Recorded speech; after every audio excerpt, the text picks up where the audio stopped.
Hello साथियों, BPSC के द्वारा जो नोटिफिकेशन जारी किया गया था बिहार शिक्षक के लिए, उसके रिगार्डिंग हम लोग आज एक बहुत ही इंफॉर्मेटिव सेक्शन लेकर के आए हैं। इसके अंदर बहुत सारे स्टूडेंट्स ने जब हमारे वीडियो देखे उसके बाद में उनको कुछ कन्फ्यूजन क्लियर हुई और कुछ कन्फ्यूजन रह गई।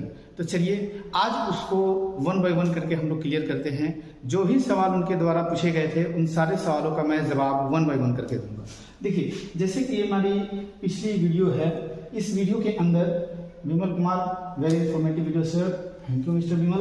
अगर आगे देखिए तो इस बच्चे ने एक अशोक कुमार सिंह कोई हैं, वो बोले हैं कि इस इंफॉर्मेशन को अच्छे तरीके से समझाने के लिए बहुत बहुत धन्यवाद। देखिए, बहुत सारे ऐसे कमेंट आते हैं जो बहुत अच्छे होते हैं, सुनकर और मोटिवेशन मिलती है वीडियो बनाने के लिए, लेकिन कुछ इन्फॉर्मेशन, कुछ कमेंट्स ऐसे होते हैं जो काफ़ी आहत लगती है। शायद हम जो कहते हैं आप उसका पक्ष समझ नहीं पाते हैं और उससे उलट आप कमेंट दे देते हैं। खैर, वैसी होती ही रहती है। खैर, आगे देखिए, एक बच्चे राहुल रंगीला है कोई, वो पूछ रहे हैं कि सर हम मैथ ऑनर्स किए हैं, क्या है इस फॉर्म को भर सकते हैं, मतलब क्या मैं इस फॉर्म को भर सकता हूँ? देखिए मिस्टर राहुल, आप इस फॉर्म को नहीं भर सकते हैं, लेकिन प्रथम दृश्य के अंदर जो प्राइम फेसाई है, अगर आप इस विज्ञापन को देखोगे तो पता चलता है कि हाँ आप इस फॉर्म को भर सकते हैं। आगे हम दिखाएंगे आपको, लेकिन ऐसा नहीं है आप इस फॉर्म को बिल्कुल नहीं भर सकते हैं। नेक्स्ट है कोई नॉलेज है, स्टूडेंट नॉलेज, ये खुद नहीं बताएंगे अपना नाम क्या है। बिहार तो पहले से ही शिक्षा में बर्बाद है, ये कौन कह रहा है? शिक्षा में बर्बाद है, फिर भी यूपीएससी के अंदर सबसे ज्यादा बिहारी निकलते हैं। इस बार भी बिहार के अंदर जो फर्स्ट और सेकंड रैंकर हैं वो बिहार के हैं और तुम कहते हो बर्बाद हैं। अरे तुम अपना तो सुधारो, दूसरे को क्या कहते हो? है, छोड़िए इस बात को। नेक्स्ट स्टूडेंट ये राहुल है, फिर रिप्लाई सर, शायद उन्होंने कोई क्वेश्चन पूछा है वही वाली जो ये मैथ ऑनर्स है, तो क्या ये कर सकते हैं? तो नहीं, आप नहीं भर सकते। क्या अदर स्टेट वाले फॉर्म भर सकते हैं? बिल्कुल भी नहीं। अगर आप बिहार के स्थायी निवासी हैं तभी आप इस फॉर्म को भर सकते हैं। ये सारी चीज विज्ञापन के अंदर दिए हुए हैं। अगर आप बिहार के स्थायी निवासी नहीं हैं तो आप इस फॉर्म को नहीं भर सकते हैं। नेक्स्ट, मैं एमए पोल साइंस से हूँ, क्या मैं इस फॉर्म को भर सकते हैं 11-12 के लिए? बिल्कुल भी नहीं। पोल साइंस से एमए आप हैं, ये बहुत अच्छी बात है, ये एक एलिजिबिलिटी क्राइटेरिया है, लेकिन दूसरी जो क्राइटेरिया है वो है आपकी कि पोल साइंस के बाद में आपका बीएड होना चाहिए, साथ के साथ बीएड के बाद आपके सीटेट या बीटेट के अंदर जो सेकेंड पेपर है वो पास होने चाहिए, तभी आप इस फॉर्म को भर सकते हैं, अदरवाइज इस फॉर्म को आप नहीं भर सकते हैं। नेक्स्ट, एक सर्विसमैन फॉर्म भर सकता है क्या? 12 PCM BA psychology from IGNOU. अरे भैया, जब तुम साइकोलॉजी से बीए किए हो तो पीसीएम के लिए कैसे फॉर्म भर सकते हो? दूसरी बात, क्या एक सर्विसमैन भर सकता है? बिल्कुल भर सकता है। देखिए, इसमें कहीं से भी एक सर्विसमैन को एलिजिबिलिटी क्राइटेरिया के अंदर कोई छूट नहीं है, लेकिन हाँ जो आपकी एज रिलैक्सेशन है उसके अंदर आपको छूट मिल जाती है, उसको भी मैं दिखाऊंगा। नेक्स्ट, फ्रॉम यूपी, ये कोई बालक है जो कह रहे हैं कि यूपी से हैं, क्या हम इस फॉर्म को भर सकते हैं? बिल्कुल नहीं। अगर आप आगे देखो तो यहाँ पे गुड न्यूज, बहुत अच्छी बात है। ये राजकुमार हैं, ये कह रहे हैं कि सर एग्जाम 3 बार देना है, इस बार हम 2 वैकेंसी एक साथ भरेंगे, उसका काउंट 1 होगा या 2? ये बहुत अच्छी बात है। देखिए, एग्जाम आप जो बीपीएससी के द्वारा विज्ञापन जारी किया गया है शिक्षक के लिए, वो आप जैसे कि अभी विज्ञापन दिया गया है उसके अंदर आप सिर्फ 3 बार ही एग्जाम दे सकते हैं, लेकिन आप इसके अंदर 1 पोस्ट भरिए, 2 पोस्ट भरिए या 3 पोस्ट के लिए भरिए, वो मायने नहीं रखता है। आप साफ साफ देख सकते हैं कि यहाँ पे जो दिया गया है, जब आप सिर्फ मान लो कि फर्स्ट पेपर देने के बाद में सेकेंड पेपर के लिए फॉर्म भरते हैं प्राइमरी स्कूल के लिए, तो उसके लिए 750 रुपये देने होंगे जनरल ओबीसी को, ठीक है। लेकिन वहीं अगर तीसरे पेपर के लिए भी भरते हैं, यानी कि 2 पेपर आपके हो गए, तीसरे पेपर के लिए भी भरते हो आप, तब आपको 200 एक्स्ट्रा देने होंगे, ठीक है। और अगर चौथे पेपर के लिए भरते हो तो 200 और एक्स्ट्रा देने होंगे, कुल मिलाकर 1150 हो गए। लेकिन कहीं से भी वो आपको एक बार ही काउंट होगा, 2 बार काउंट नहीं होगा। तो आप इसके लिए निश्चिंत रहिए, आपके एग्जाम 1 बार ही काउंट होंगे, 2 बार नहीं होंगे। फिर ये बच्चा पूछ रहा है महेंद्रा संस्कृत कि सर हम फिजिक्स ऑनर्स से ग्रेजुएशन हैं, मतलब क्या हम इस फॉर्म को भर सकते हैं? बिल्कुल भी नहीं। लेकिन फर्स्ट टाइम आप देखेंगे ना तो लगेगा कि हाँ आप इस फॉर्म को भर सकते हैं। अभी हम दिखाएंगे आपको कि कहाँ से देखकर लगता है कि फॉर्म आप भर सकते हैं। फिर बहुत सारे टीचर के भी फोन आए थे और उनके द्वारा कहा गया था, जब बात ऐसे ही हो रही थी, कि उनका फॉर्म अभी नहीं आया है, बाद में वो आएगा। ऐसा नहीं है। देखिए, 1 to 5 का फॉर्म आया है, 9th 10th का फॉर्म आया है और 11th 12th का फॉर्म आया है। कहीं से भी 6 to 8 का फॉर्म नहीं आया है। लेकिन इसमें शिक्षक के लिए अलग से कोई विज्ञापन नहीं दिया जाएगा। साफ साफ इसी विज्ञापन के अंदर कहा गया है कि जो शिक्षक हैं उनके लिए क्या छूट है, वो भी आपको थोड़ी देर में हम बताएंगे। आप इस वीडियो के साथ जुड़े रहिए। नेक्स्ट है कोई नुसरत जहां है, वो पूछ रही हैं कि फॉर्म भरने का लास्ट डेट कब है सर, और ग्रेजुएशन पास कर चुकी हूँ, क्या मैं इसे अप्लाई कर सकती हूँ, पर मैं बीएड नहीं हूँ। बिल्कुल भी आप नहीं भर सकती हैं नुसरत। आप सबसे पहले बीएड करिए, तभी आप उस फॉर्म को भरने के लिए एलिजिबल अभी होंगी, साथ के साथ भविष्य में भी हो पाएंगी। बीएड के बाद सीटेट या एस्टेट पास होना जरूरी है, तभी आप इस फॉर्म को भर सकते हैं। नेक्स्ट, अगर आप देखिए रॉन्ग इन्फॉर्मेशन पता नहीं है क्या समझ में आई है, स्टडी जोन डोज ये कह रहे हैं कि रॉन्ग इन्फॉर्मेशन है 9th 10th के लिए, ऐसा कुछ भी नहीं है, हमने कोई रॉन्ग इन्फॉर्मेशन कन्वे नहीं किया है। फिर है बीए वाला फॉर्म भर सकता है क्या, बिल्कुल भी नहीं।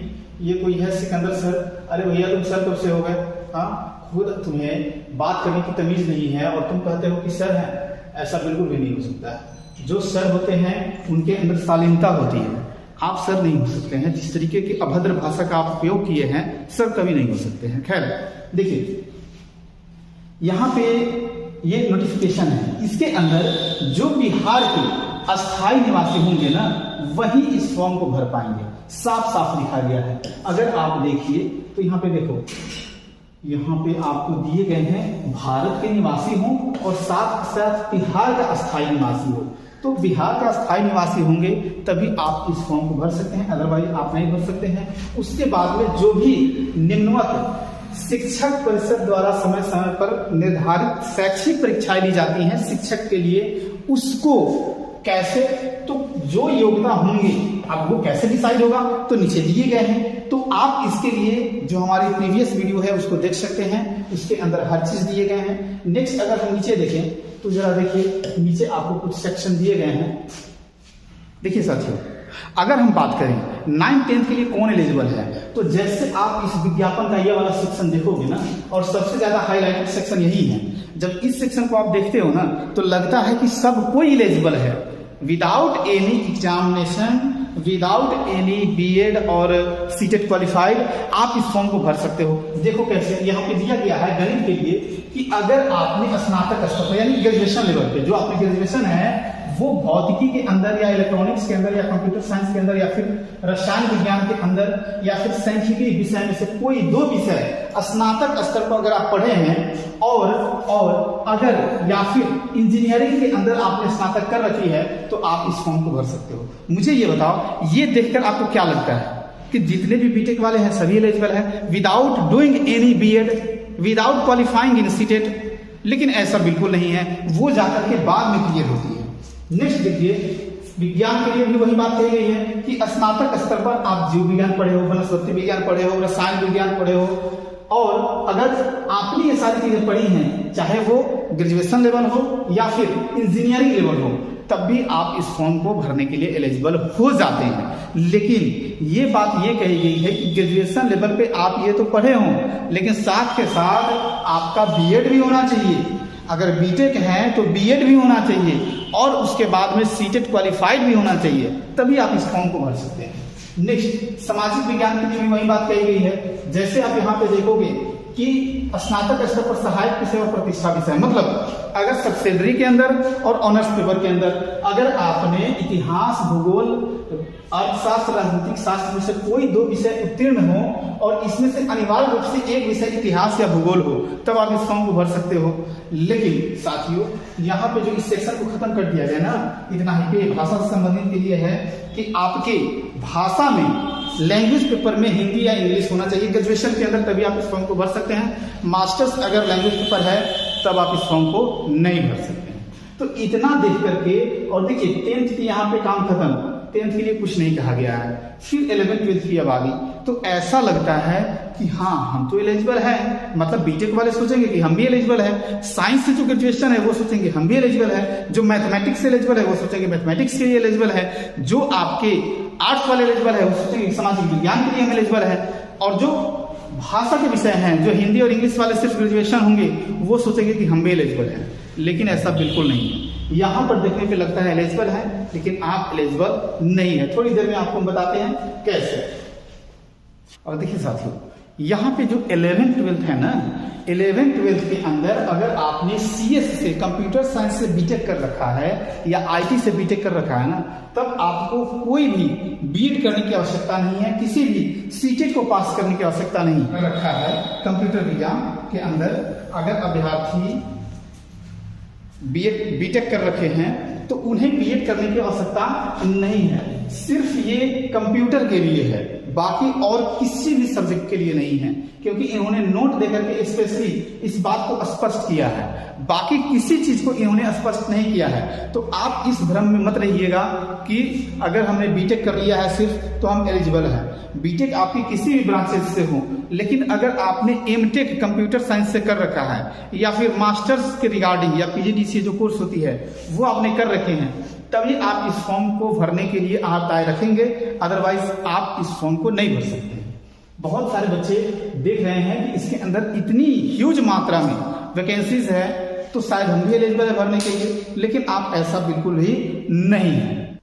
अब देखिए, जो पात्रता है उसके अंदर ग्रेजुएशन के अंदर जो चीज बताया गया है वो सारे तो होने ही चाहिए, लेकिन उसके साथ साथ आपको क्या होना चाहिए, तो आप ये देखिए यहाँ पे दिया गया है कि राज्य सरकार एवं केंद्र सरकार द्वारा समय समय पर आहूत शिक्षा पात्रता परीक्षा यथा प्राथमिक शिक्षक के लिए जो है कि उसमें आपको सीटेट पेपर 1 या बीटेक पेपर 1 उत्तीर्ण होने चाहिए।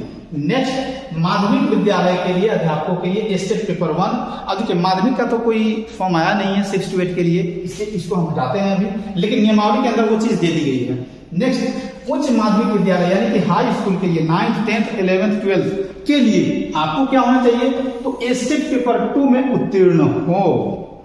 तो ये तो बहुत क्या कहेंगे वो क्रिटिकल वर्ड्स हैं, क्योंकि ऊपर में इन्होंने दे रखा है कि आपको ऐसी कोई पेपर उत्तीर्ण करने की आवश्यकता नहीं है, लेकिन नीचे इन्होंने स्पष्ट किया है कि आपको स्टेट पेपर 2 उत्तीर्ण होने चाहिए।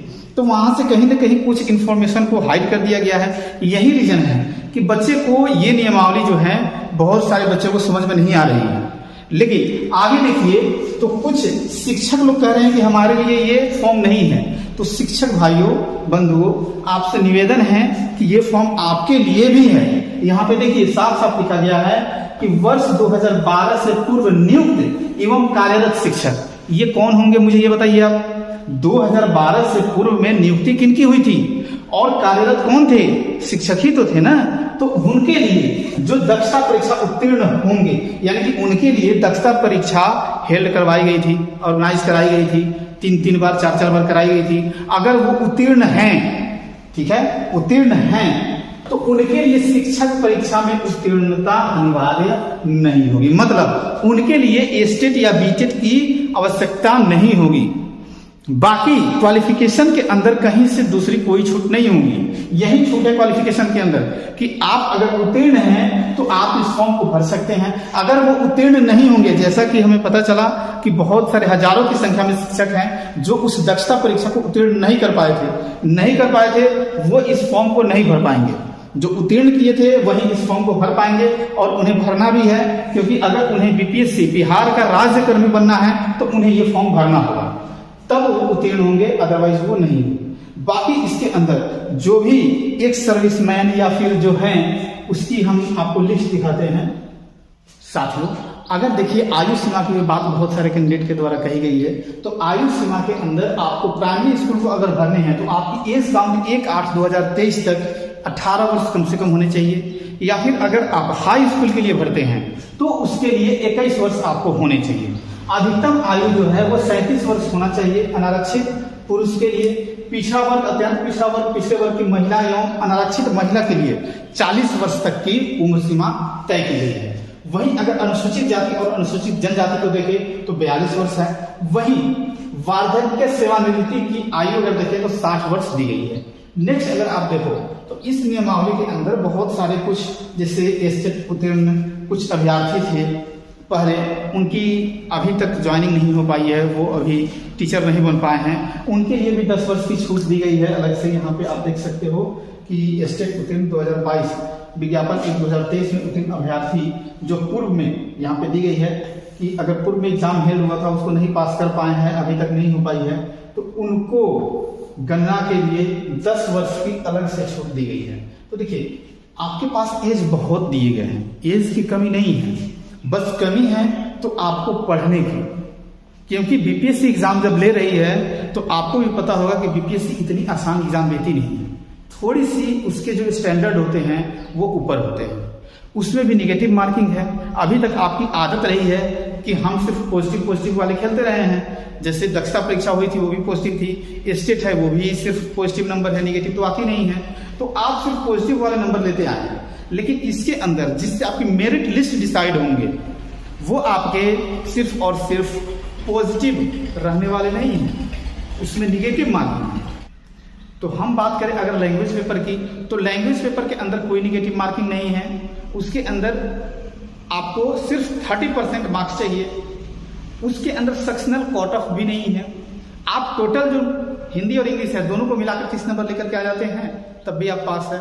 लेकिन वहीं पेपर 2, पेपर 3, पेपर 4 ये आपके मेरिट डिसाइडिंग होंगे, उसी से आपका मेरिट लिस्ट बनेगा। और इसके अंदर निगेटिव मार्किंग भी है और एमसीक्यू है, यानी कि चांसेस है कि उसके अंदर 5 क्वेश्चन रहेंगे, 5 ऑप्शंस रहेंगे, एक क्वेश्चन के 5 ऑप्शन रहेंगे, ठीक है, उसमें भी निगेटिव रहेगा। तो मेरे प्यारे भाइयों, आप इस एग्जाम के लिए बिल्कुल कमर कस लीजिए, तैयारी में जुड़ जाइए। चलिए मिलते हैं फिर नेक्स्ट वीडियो के अंदर, तब तक आप अपना ख्याल रखिए, ध्यान रखिए। थैंक यू, जय हिंद।